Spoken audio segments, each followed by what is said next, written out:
Hey guys, this is Rise, and I'm here with Baroche, and we're going to be doing the next Commentary of the Week. Commentary of the Week number 13, I believe. I'm a little bit behind here, and I apologize ahead of time, but there's not much I can do in real life and all that. I was actually recently at the WCG Games, the Invitational in New York City this weekend, so actually did some live casting there, so shout out to Funny Banana Man who was there.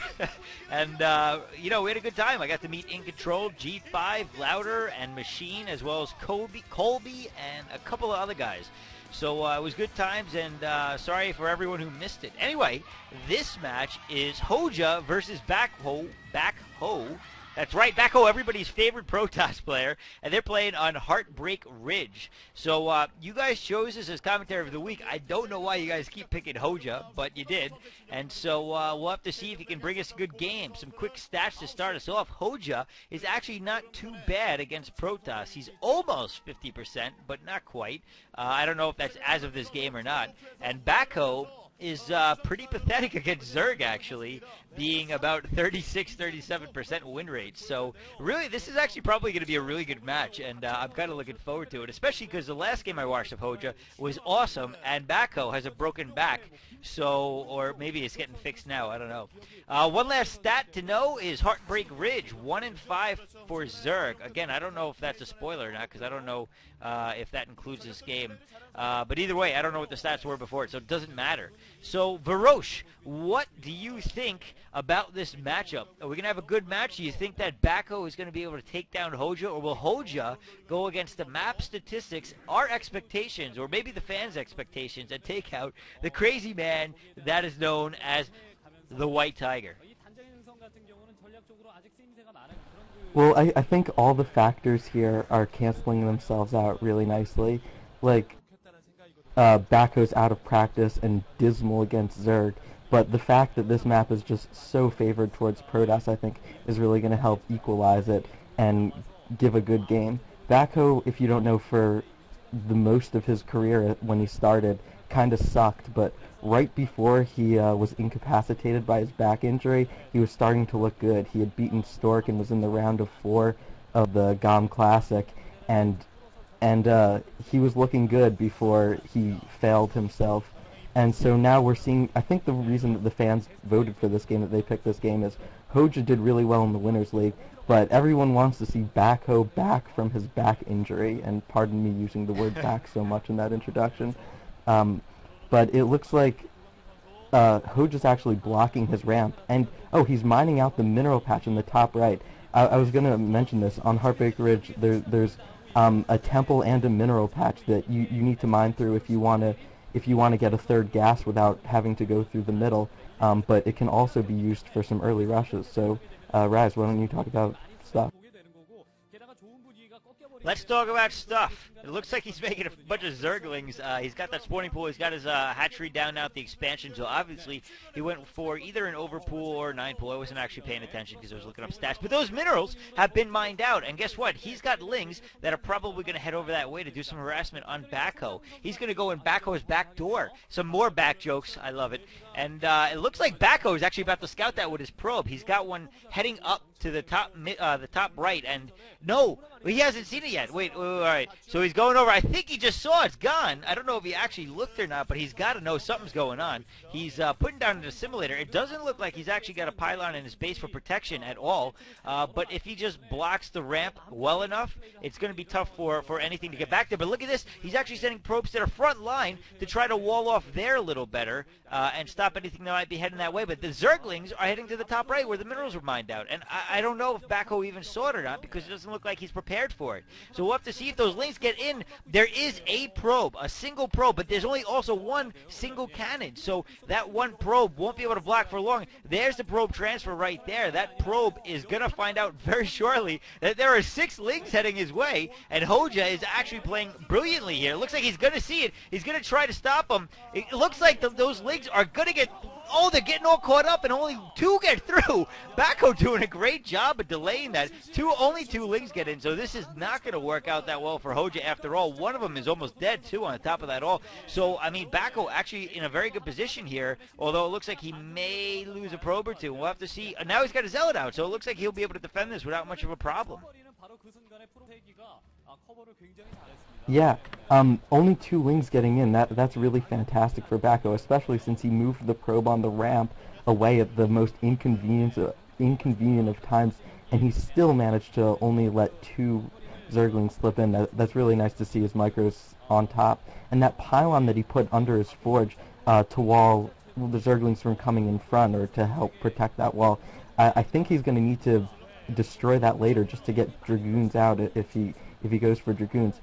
Looking at the map, all the hills around the ramp, all the ramps and hills around the map, I'm expecting Hoejja to probably go for lurkers rather than the standard 5-hatch Hydra, maybe 5-hatch lurker Ling, and try to take advantage of those hills. So if he's going to be needing to put Dragoons into play action later, he's going to need to... Oh, it looks like a Spire's going down. So he's got 3 hatcheries and he's going for the Spire. And the natural expansion, if you've looked at it, you saw that alleyway in the back. Hoejja might actually be going for Mutalisks because the natural expansion is pretty susceptible to Mutalisks. It's hard to get decent coverage over those probes because the minerals are right up against that wall. And the Zealot getting killed in the background, it looks like it was prevented from doing very much damage. And so he's gone for a Citadel first. No Stargate, so he's going to have either Zealot speed really early or Templar tech really early. But right now I'm expecting him to go for some kind of maybe +1 timing attack. Skipping that Stargate, he's got to be going for perhaps speed lots, and he might bring along some Archons. And yeah, he's got the Templar Archives morphing now, and he's adding some gateways, so almost definitely a speed lot timing attack. So what do you think of this, of these developments, Raz? Well, I gotta be honest, I think it's slightly risky. I mean, generally when you do that build, you like to get at least 1 Corsair, more for scouting purpose than anything else. But I guess because he was able to get that Zealot in there, do a little bit of economic harassment and damage, I think he got at least 1 drone, maybe a second. He was probably feeling comfortable enough where it was like, well, I'll just skip the Corsair. I kind of got a late scout in with that Zealot anyway. Although I don't know if he ever scouted the bottom left. And if he did, well, I guess he's prepared for it because he is going to have, well, as soon as he gets those couple of Templar out, and if he makes a couple of Archons, he'll be all set to deal with Mute for the most part. It depends on Hoejja's micro, to be honest. A couple of Scourge popping out, but it looks like he is going to go for that 5-hatch build and get some Hydras. Actually, I'm just counting in my head, it's actually 6 hatcheries he has. He's got 2 at the front of his natural. He's got that expansion. He's got his main one, of course, and the natural expansion itself. So it looks like he's going for a 6 hatchery build, which is pretty crazy, actually. Generally, it's a 5 to start. There are a couple of Archons. I'm actually thinking that Hoejja was anticipating this, as it looks like he's going to just go crazy mass Hydra. And there's the den, also an evolution chamber. So I'm guessing he's going to be getting some upgrades, of course, and probably sticking mostly with that build. But here it looks like Backho is actually looking to break out of his base and do some harassment here. He's going to break that pylon wall and start getting his troops out, which is critical because he doesn't want to get walled in or contained early on so that he can't do anything. And that little force right there of a couple of Archons, 3 Zealots, and a Goon, or 6 Zealots, are actually going to be pretty powerful considering that Hoejja's got no guys yet. But he does have plenty of time to start making Hydras, and it looks like he is going to start doing that. Now that he's got those 6 hatcheries up and running, his production capability, as long as he can afford it, is going to be pretty intense. But that bottom base at the bottom left is actually going to be pretty difficult to defend because it's separated a lot from the other bases, and really he's going to try to defend 2 fronts at the same time. And look at this, Backho's just going to go straight to the bottom left, but those suckers have great positioning. With only that 1 Dragoon, they're not going to be able to do much damage there. They're going to have to get around those buildings entirely to do any damage. Now we're seeing lurkers actually morphing in, and there is a probe to scout that, but it looks like 1 Zergling is actually going to be able to take down that scouting probe so he can sneak in those lurkers. That scouting probe goes down. Backho's at the front of his base at the same time. Oh no, look at this. 4 Zealots going to, they know something's up. 4 Zealots are going to block off that back, and they're going to see that these lurkers are heading over to their base. So actually I think Hoejja may think twice about this and back up, but no, he's actually going to go in for the attack here and see if he can take out those Zealots for free, basically, as well as maybe do some damage to the natural expansion where the mineral line is going to be completely exposed to lurkers. There's only that one single cannon. There are the lurkers going down. It looks like they're going to be able to force their way in with Lings to back up. So he's actually going to be able to block the ramp as well. And look at that. Free shots on those zealots and a couple of shots on the lurkers, of course, as well. But that's going to be great for Hoejja. Hoejja is just going to... Oh, man, that positioning is going to be fantastic. I think he's going to be able to hit those probes. Oh, one lurker goes down, though. And Storm, is Storm ready? If Storm's ready, this is not going to work at all for Hoejja. Oh, Storm is ready, and that lurker goes down. So Hoejja losing even more units with no benefit here. All of that entire force going down, taking out maybe one zealot. So that's going to hurt. That's going to hurt Hoejja quite a bit. But it looks like, again, with that production at his base, with the 6 hatcheries, he may be able to just pump out enough units where Hoejja can't keep up with the macro. I think Hoejja's in a very decent position in this game. Just the building position, the building placements have really saved him. His natural expansion is kind of walled off by 2 hatcheries with a sunken behind, and at his third base he had those 2 sunkens, and that really saved him from losing a base probably. And it was unfortunate to see the Storm come up just in time and that one lurker go down. He could have done a lot of damage if those lurkers had gotten down a little before Storm. Just 2 shots could have taken out several. Oh, here comes a big Zealot versus Hydra attack. There's some lurkers in the background, but they're really not... Oh, no. Backho doesn't want to commit, and he turns back. So he's going in now. He's kind of in indecision. He's in limbo. Hoejja is now connecting his third base via that mineral patch. He's mining it out from both sides so that he can reinforce a little more easily his third base. And he's built a couple of DTs, but he doesn't really have any Corsairs. I think Backho's major concern right now is scouting. He doesn't really have any Corsairs to help him scout around. And skipping the Stargate does make the Spire look like a little bit of a waste, but I think the scouting is much more valuable than those 200 minerals and 200 gas. And so what we're going to see, hopefully, is 2 Lings slipping in, and they're going to see an eyeful of everything that is going on.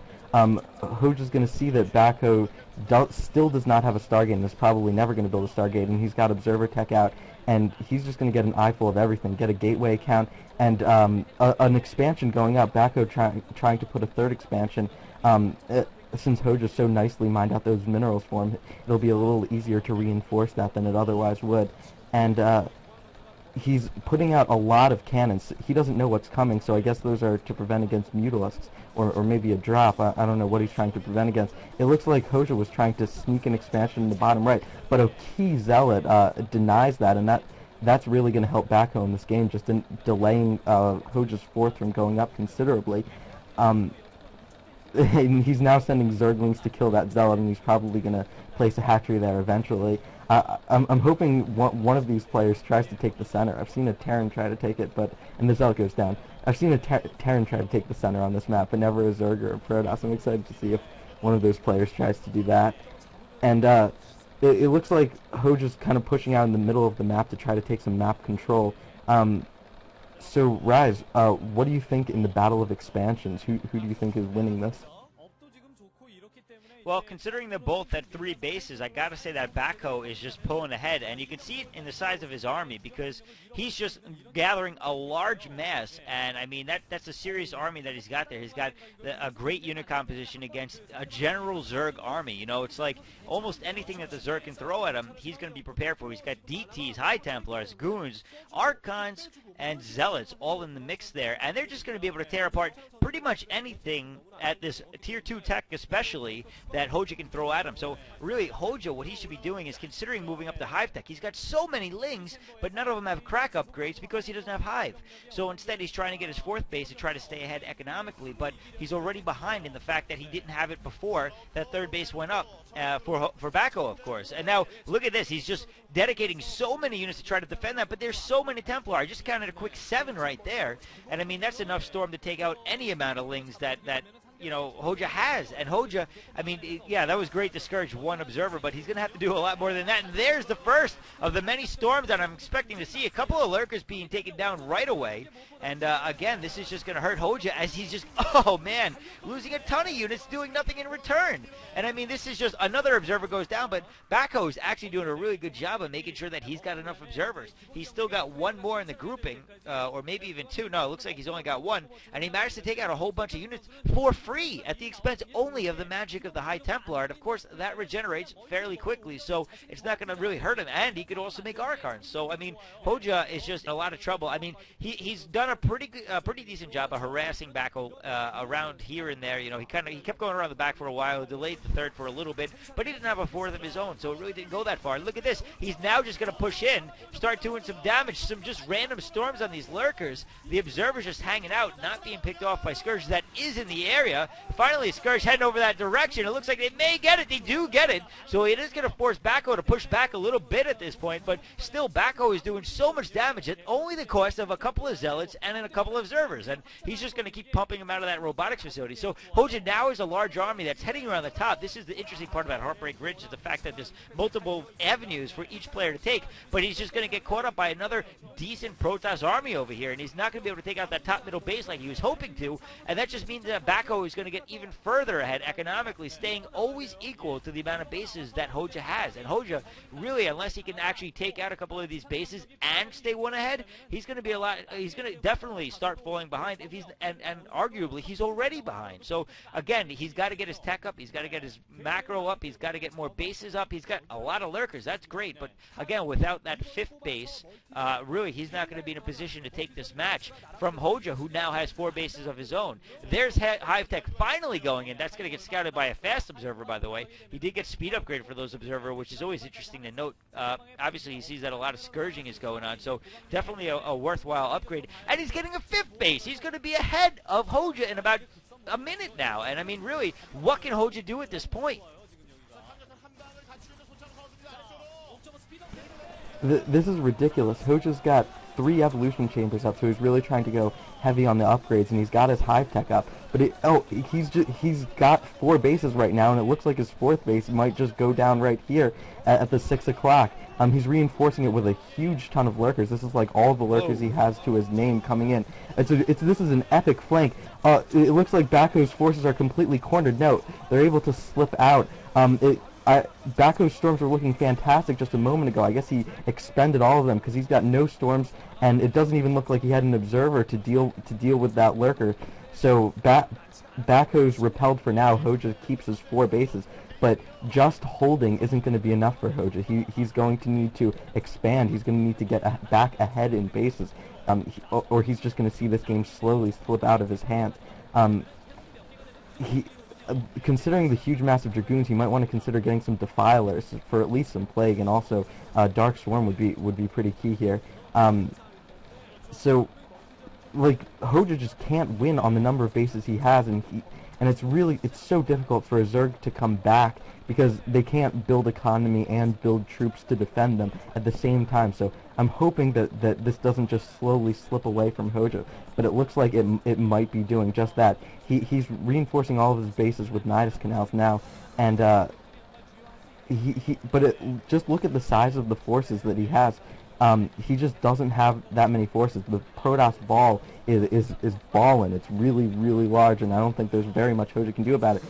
Now Backho's pressing into Hoejja's natural expansion. We got a glimpse of that first-person view, and that was kind of confusing. It looks like he's going away just for now, but now he's got another couple of observers coming up, and really Hoejja's just relying on like sniping observers just to hold off. And Backho getting another expansion. This is ridiculous. Backho's at like 6 or 7 expansions right now. He momentarily forgot he was a Protoss and he's expanding like a Zerg. He's merging a bunch of Archons right now, and Hoejja, this game, I've said it once, I'm saying it again, this game is slipping out of Hoejja's fingertips. He's morphing into Defiler Mound now, so hopefully he's going to be able to stay in this game with some great Dark Swarms and some great Plagues, but I don't know if there's very much he can do about this. And I just want to say, where has Backho's storms been? I don't know how. Like, Backho's had great storms this game overall. There's that one battle where he didn't have any storms available, but as you can see, his storms are just spot on, and I don't know how he's historically so bad at Protoss versus Zerg with these great storms. Oh, it's kind of funny, but it's Backho, so he probably plays well once every 2 years.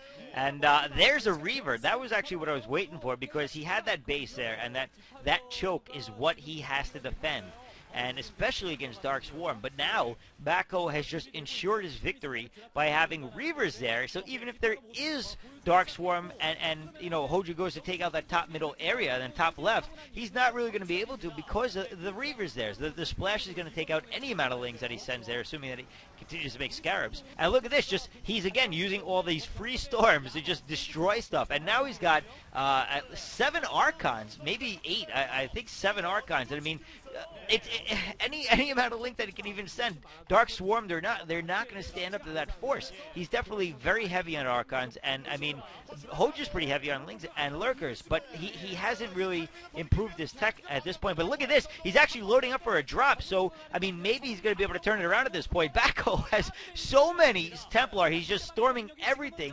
to his discretion. I mean, look at this though, that drop, if he takes out the top bases, he could be in a good position, but still, he's going to have to try to defend against this huge attack that's coming in, and Backho is pushing his way in, not even in the back door, he's going right in the front, and he's just plowing through right now. And again, those Archons are going to be able to win this game for him if Hoejja can't say anything about it. And there's the Overlords full of units, but I don't know if Hoejja can commit, because Hoejja may have to reinforce this. He's got a ridiculous amount of lurkers. This is like a tank spread in a Terran game that goes back for like 10 screens. I mean, he's just got so many lurkers, he's covering half his map, and he is going to force this back, but again, I don't know if that's going to be enough. And here is that drop loading up, so he does have a decent drop load, I don't know what you want to call it, and he's gonna dump them all over Backho's top left, I would imagine. But he's taking so long. I don't know what's taking him so long. There are the 4 Overlords finally moving over, and oh my God, look how many cannons and Storm.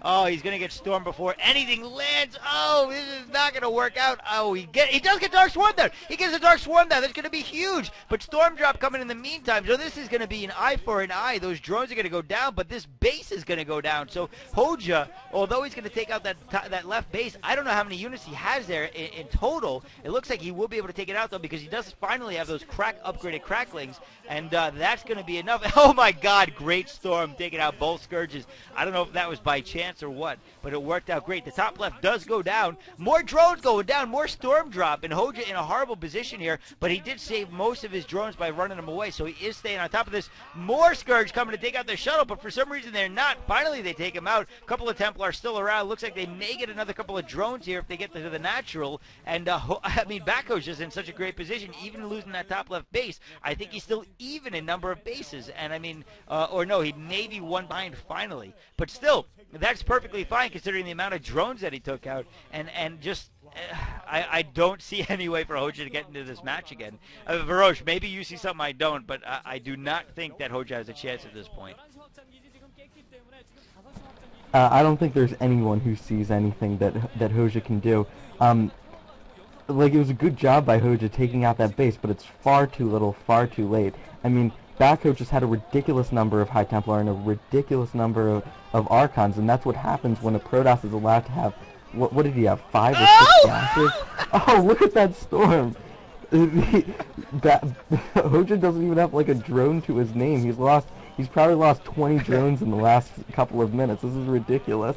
Backho can just pretty much win whenever he wants, just A1, A2, A3, A in, and there's nothing Hoejja can do. He's mined out in his main, and he's got no drones mining anywhere else. And here comes the attack, and he's just rolling over Hoejja. Like, Backho's got more Archons than Hoejja has lings and lurkers combined. This is just like textbook. There's nothing Hoejja can do. We can expect to see GG from Hoejja any second. It's really great to see Backho back playing well again. A lot of people on SC2GG I know are pulling for him for whatever their reasons are. Maybe they like to hear Rise's hilarious Backho puns, but if you are a Backho fan, good news for you. He is looking dominant in this game. certainly is, and I gotta say, there's nothing more ironic than Backho breaking his back.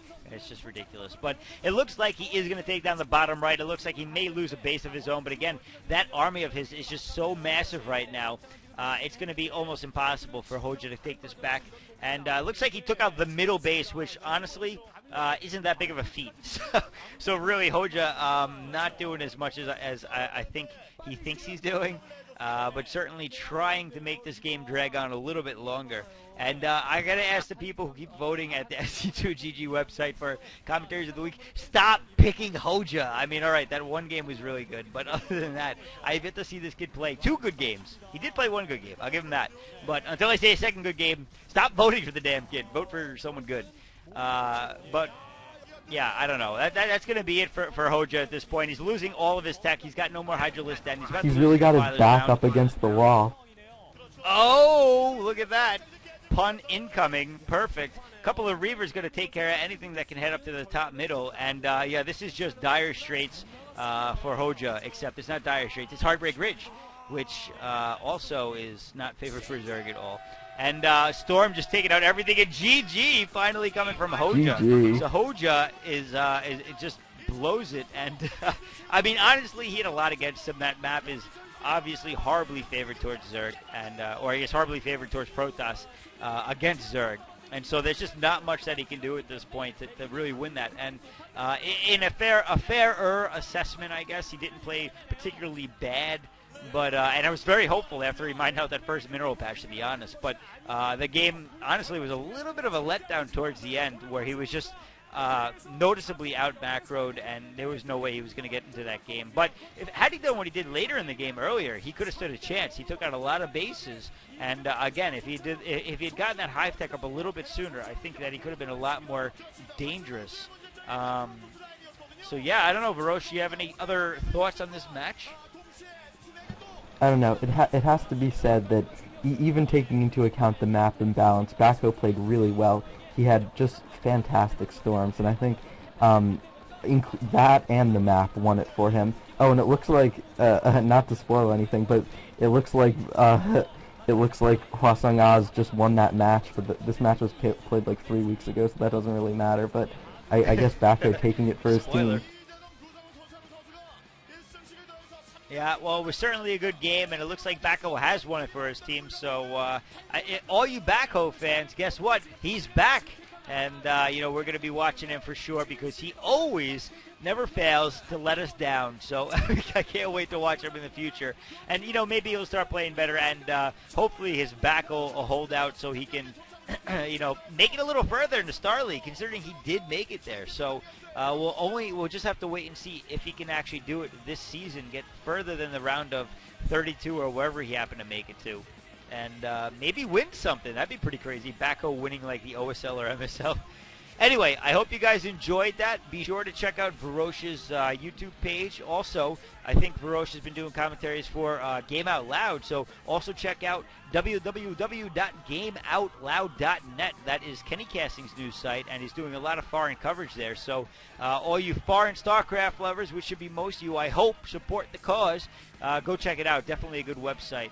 And that's going to be it for me. So thanks again for joining us for another commentary of the week. Make sure you go vote for the next one. I think 15 is up. 14 will be coming out very shortly. Again, sorry for the delays, but so it goes. See you guys in the next commentary. GG's.